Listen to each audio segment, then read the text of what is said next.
Chris Canty, ESPN's Unsportsmanlike, talking about the importance of preseason games for the Browns' Shedeur Sanders. What they do on the field starting on Friday night at Carolina is going to weigh heavily in terms of what happens next and who ultimately ends up being the week one quarterback. Because I agree with you. I think they're burying him on the depth chart to because they believe in him. Well, to give the presentation of a true meritocracy. So if and when he ends up being the starting quarterback in the regular season, everybody understands that he would have earned it. Yep. Now, that plan, if you're going to insert him midways through the season as opposed to early on in the season, only works if Joe Flacco or one of these other quarterbacks goes out there and operates the offense like a competent NFL quarterback. But if those other guys ahead of him on the depth chart struggle and Shedeur comes in and makes some splashy plays, which I anticipate if he's going to be playing against second and third string preseason guys on other teams, then all of a sudden the players in the locker room are going to look at Kevin Stefanski and Andrew Berry and ask them, hey, man, what the hell are we doing? Like, those players, above all else, want to win. They could give a damn about the 2 first-round draft picks that the Browns have in 2026. They don't care about Joe Flacco's feelings. Hell, they don't care about Jimmy Haslam's feelings. They want to win because they understand winning in this league is job security. Mm-hmm.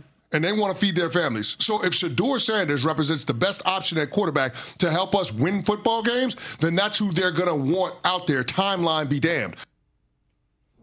I think it's always been that way. If Shedeur Sanders, if the veterans think Shedeur Sanders can help them win, that's okay. That's fine. I don't think he's there quite yet. Yeah, and I mean the organization doesn't think he's there yet, which is why he hasn't gotten any first-team reps with the offense. He had a big learning curve. We've talked about this. He had a big learning curve coming out of Colorado. They didn't huddle. They ran everything at the line of scrimmage. A lot of hurry up. He wasn't calling plays. That's a big adjustment to the NFL. He's also took 94 sacks in his 2 seasons at Colorado. That can't happen. The decision-making needs to be quicker. I think his footwork needs to be quicker and cleaned up. And he's made strides in both those areas. But if they thought he was ready, I don't think there's any reason for him not to get first-round or first-team reps, except they don't think he's ready.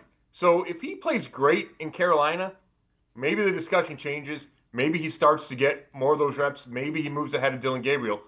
But I don't think he's there. I know that they don't think he's there, and he's going to have to prove them wrong. And he's going to have to go a long way for that locker room to think he gives them a better chance than Joe Flacco. Yeah, I would agree. And the other thing is, the fact that he hasn't gotten first-team reps, that's fine because there aren't going to be a lot of first-team guys playing against the Panthers in that first preseason game. That's going to come in the joint practices, or the joint practice. There's only one of them. But the fact that he has familiarity with these guys, again, gives him the best opportunity to play well in the preseason game because these are the guys he's been on the practice field with. Yeah, I agree with that from a skill set standpoint or skill position standpoint. Now, whoever's up front needs a block for him because he's better when he's protected. And if he's got to roll around, he's got to make quick decisions. Like I mentioned, he took too many sacks in college.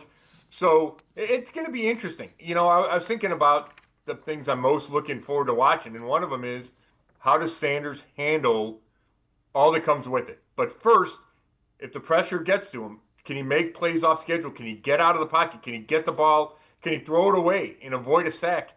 I think that's going to be really important to watch.